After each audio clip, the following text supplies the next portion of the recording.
Yo, halo guys, sebelum gua lanjutin ke pembahasannya, gua nggak bosen-bosen ngingetin ke kalian dulu. Yuk dukung dulu channel ini dengan pencet tombol subscribe dan loncengnya di bawah ini agar kalian tidak ketinggalan update dari channel ini. Dan juga like dan share ke kawan-kawan kalian biar di channel ini semakin dikenal banyak orang. Pastinya dukungan dari kalian sangat gua butuhin untuk ngebuat gua terus semangat dan terus update ke depannya. Oke, kalau gitu kita langsung lanjut aja ke pembahasannya.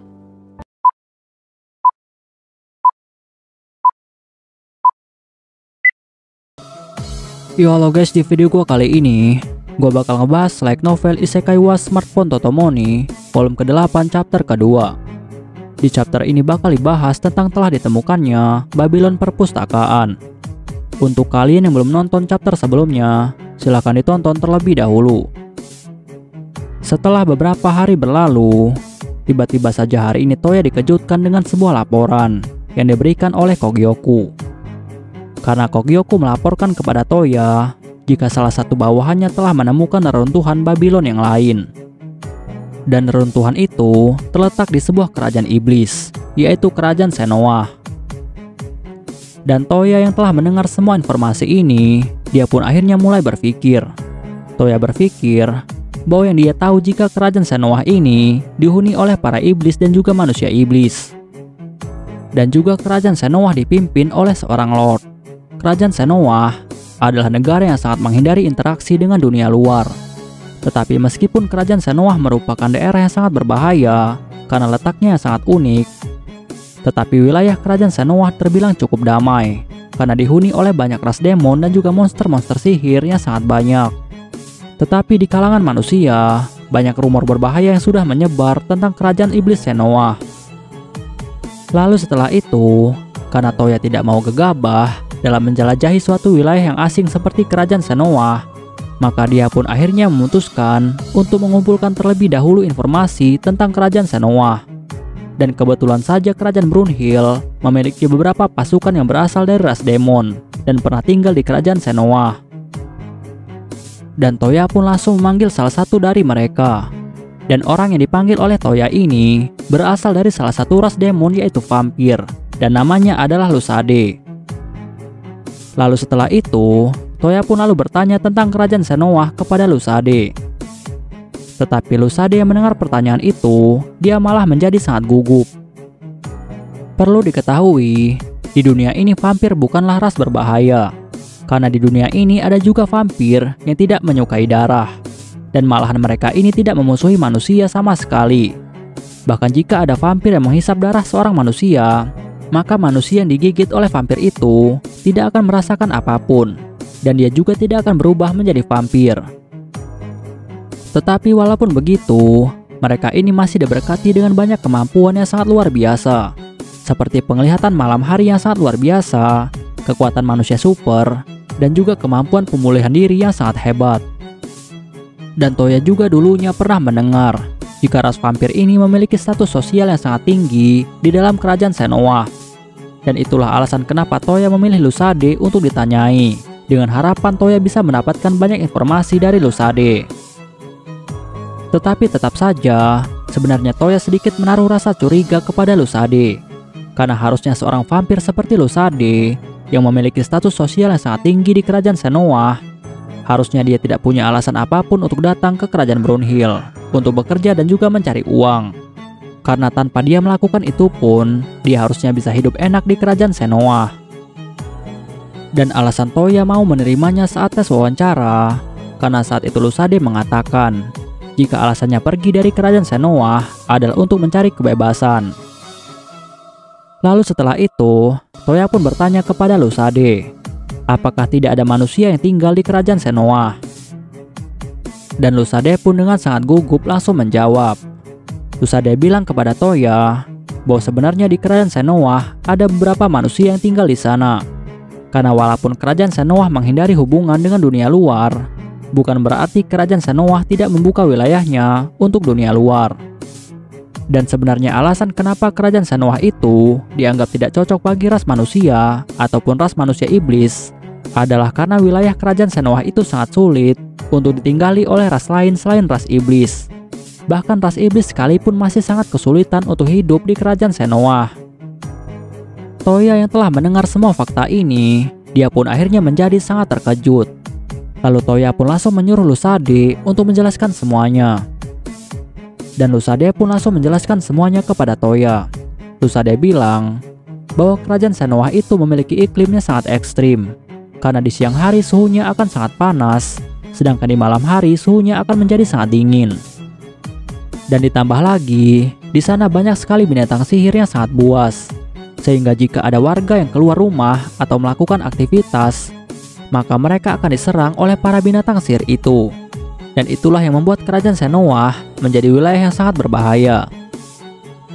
Dan yang paling parah dari semua itu adalah karena kerajaan Shenoa tidak memiliki banyak bahan makanan, sehingga jika mereka kelaparan, maka mereka mau tidak mau harus memakan makanan yang berasal dari daging orc atau slime. Dan di kerajaan Shenoa sendiri, daging orc adalah daging yang paling tidak enak dan sangat menjijikan, sehingga untuk orang biasa atau manusia akan sangat tidak mungkin bagi mereka tinggal di wilayah kerajaan Shenoa.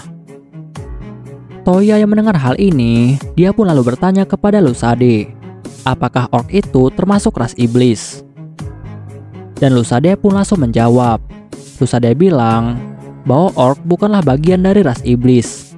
Bahkan para orc itu tidak bisa berkomunikasi melalui bahasa. Karena ras iblis pasti memiliki kecerdasan dan juga kemampuan untuk berkomunikasi. Dan orc masuk ke dalam ras monster sihir atau binatang sihir, sehingga mereka bisa dijadikan hewan buruan. Toya yang mendengar hal itu, dia pun lalu membayangkan bahwa makanan di kerajaan Shenoa itu terdengar sangat menjijikan. Tetapi bagi ras demon seperti Lusade, makanan itu adalah makanan biasa, bahkan menjadi makanan khas dari mereka. Tetapi di sini Toya lalu berpikir bahwa jika sudah ada manusia yang tinggal di kerajaan Shenoa, maka sepertinya tidak akan ada masalah baginya untuk datang ke kerajaan Shenoa untuk meriksa reruntuhan Babylon yang ada di sana. Dan setelah itu Toya pun akhirnya memutuskan untuk segera melakukan ekspedisi ke dalam kerajaan Shenoa untuk mencari tahu keberadaan dari Babylon yang ada di sana. Tetapi sayangnya di sini Toya tidak mau melakukan pemindaian pikiran kepada Lusade karena hal itu sangatlah memalukan. Sehingga Toya memutuskan untuk menggunakan sihir terbang dan menuju ke wilayah Shenoa. Tetapi karena wilayah Shenoa cukup jauh dari kerajaan Brunhild, maka Toya memutuskan untuk berpindah terlebih dahulu dari wilayah kerajaan Brunhild menuju ke wilayah kerajaan Yulong menggunakan sihir gate. Karena wilayah kerajaan Yulong sangat dekat dengan wilayah kerajaan Shenoa. Dan baru setelah itu, maka Toya akan melanjutkan perjalanan dari Yulong menuju Shenoa menggunakan sihir terbang. Tetapi sebelum dia pergi, ternyata sempat terjadi keributan di kalangan para tunangan Toya, karena mereka ingin ikut bersama dengan Toya.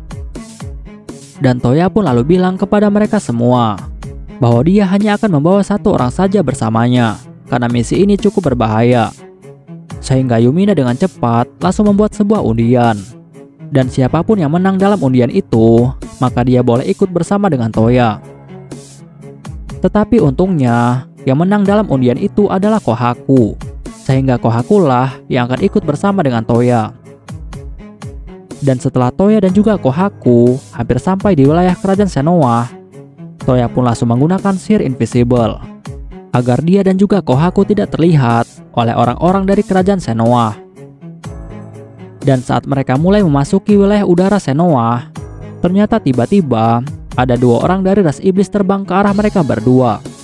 Dan dua orang itu terlihat seperti wanita yang memiliki sayap burung. Dan Toya sangat yakin bahwa mereka berdua ini berasal dari ras Harpy. Tetapi untungnya di sini, Toya sudah menggunakan sihir invisible, sehingga kedua Harpy itu tidak bisa melihat mereka berdua.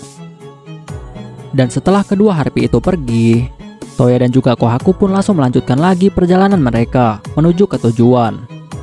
Dan selama perjalanan itu, Toya pun terus melihat pemandangan yang ada di bawah mereka. Dan dari sinilah Toya pun akhirnya mulai percaya jika kerajaan Shenoa ini adalah wilayah yang sangat sulit untuk ditinggali. Karena semua wilayahnya terdiri dari pegunungan berbahaya dan juga hutan yang sangat lebat. Bahkan tidak lama setelah itu, Toya juga melihat jika banyak jalan di kerajaan Shanoa ini yang masih berupa jalan setapak yang sangat sepi. Dan Toya berharap bahwa ibu kota kerajaan Shanoa akan lebih baik dari ini. Lalu setelah Toya dan juga Kohaku masuk lebih dalam lagi ke wilayah Shanoa, Toya pun lalu merasakan tekanan partikel sihir dari sekitar wilayah Shanoa. Dan hal inilah yang membuat manusia tidak akan mampu untuk bisa bertahan hidup di wilayah Shanoa karena partikel sihirnya sangat padat. Tetapi untuk para iblis, partikel sihir sepadat ini akan membuat mereka menjadi semakin kuat. Dan ternyata bukan hanya itu saja. Toya pun mulai merasakan jika suhu panas di kerajaan Shanoa terasa lebih panas dari wilayah yang lain yang pernah ada di dunia ini. Dan Toya tidak tahu apakah iklim kerajaan Shanoa berhubungan dengan roh bumi yang ada di sini. Dan tidak lama setelah itu, Toya dan juga Kohaku pun akhirnya bertemu dengan salah satu bawahan dari Kogyoku. Lalu bawahan Kogyoku itu langsung menuntun Toya dan juga Kohaku untuk menuju lokasi dari runtuhan Babylon yang telah mereka temukan. Dan bawahan Kogyoku itu membawa Toya dan juga Kohaku ke sebuah lembah yang sangat terpencil. Dan di dalam lembah itu ternyata ada sebuah gapura yang cukup besar. Dan dilihat dari bahan konstruksinya, Toya sangat yakin jika gapura ini memiliki bahan yang sama dengan Babylon yang lainnya. Dan saat Toya masuk ke dalamnya, tiba-tiba saja Toya langsung berpindah ke sebuah ruangan kecil, di mana ruangan itu bentuknya seperti kuil. Dan di tengah-tengah kuil itu, ada sebuah batu mantra api yang terlihat seperti sebuah persembahan. Dan di sini Toya awalnya berpikir bahwa untuk masuk ke dalam Babylon ini, maka dia harus menyalurkan 6 sihir elemen, seperti yang pernah dia lakukan selama ini di semua Babylon yang telah dia temukan. Tetapi saat Toya mulai menyalurkan 6 sihir elemen ke dalam batu itu, ternyata tidak terjadi apa-apa. Dan malahan langsung terdengar suara bel yang menandakan jika Toya telah melakukan sesuatu yang salah. Dan hal ini membuat Toya sangat terkejut. Tetapi di sini, Toya pun lalu mulai menyadari bahwa kemungkinan untuk membuka Babylon ini, maka dia harus menyelesaikan teka-teki ini. Dan saat Toya mulai melihat-lihat sekitarnya, ternyata di sekitarnya banyak sekali gambar yang bentuknya seperti persegi, lingkaran, dan juga segitiga. Dan di sini Toya berpikir bahwa kemungkinan dia harus menyelesaikan teka-teki ini. Tetapi setelah dia mencocokkannya, ternyata hal itu salah. Tetapi Toya tidak menyerah begitu saja. Dan dia pun terus melakukan uji coba agar dia bisa menjawab teka-teki ini. Tetapi ternyata Toya selalu gagal untuk menjawabnya. Sampai akhirnya Toya pun menjadi sangat kesal. Dan karena saking kesalnya, Toya pun lalu berteriak bahwa teka-teki ini sangatlah bodoh, karena teka-teki ini tidak ada jawabannya. Dan tiba-tiba saja teka-teki itu malah langsung selesai, karena jawaban Toya dinilai telah benar. Dan ternyata jawaban yang benar dari teka-teki ini adalah tidak ada jawabannya. Toya yang melihat semua hal ini, dia pun akhirnya menjadi tambah kesal, karena teka-teki ini telah membuatnya terlihat sangat bodoh. Dan setelah Toya masuk ke dalam pintu yang selanjutnya, ternyata lagi-lagi dia dibawa ke ruangan seperti kuil. Tetapi kali ini, di dalamnya ada sebuah batu mantra air berwarna biru. Dan di sini Toya sangat yakin jika dia harus menjawab teka-teki yang konyol lagi seperti sebelumnya. Dan hal ini membuat Toya semakin tambah kesal. Lalu setelah itu, Toya pun akhirnya mulai menjawab semua teka-teki itu yang telah diberikan kepadanya. Sampai pada akhirnya dia pun berhasil menjawab semua teka-teki yang telah diberikan tanpa masalah sedikit pun. Dan setelah itu, dia pun lalu dipindahkan ke sebuah ruangan yang terdapat sebuah altar dengan 6 batu elemen. Dan Toya tahu bahwa ini adalah portal masuk untuk masuk ke dalam Babylon. Lalu dengan cepat, Toya pun langsung menyalurkan 6 sihir elemen ke dalam 6 batu mantra itu dengan Kohaku yang sudah berpegang di kakinya, agar Kohaku juga ikut berpindah bersama dengannya. Lalu dalam sekejap mata, Toya dan juga Kohaku pun langsung berpindah ke sebuah tempat yang sangat indah. Dan Toya sangat yakin jika mereka telah masuk ke dalam Babylon. Lalu di sana Toya melihat jika Babylon ini berbentuk seperti kaleng tuna raksasa. Dan di sana ada sebuah rumah kaca yang dipenuhi dengan rak buku yang sangat banyak. Bahkan buku yang ada di sana jumlahnya sangat banyak dan tidak bisa dihitung. Dan dari sinilah Toya pun sangat yakin jika dia telah menemukan Babylon perpustakaan. Oke guys, pembahasan di chapter kali ini selesai sampai di sini dulu. dan bakal dilanjut lagi di chapter selanjutnya.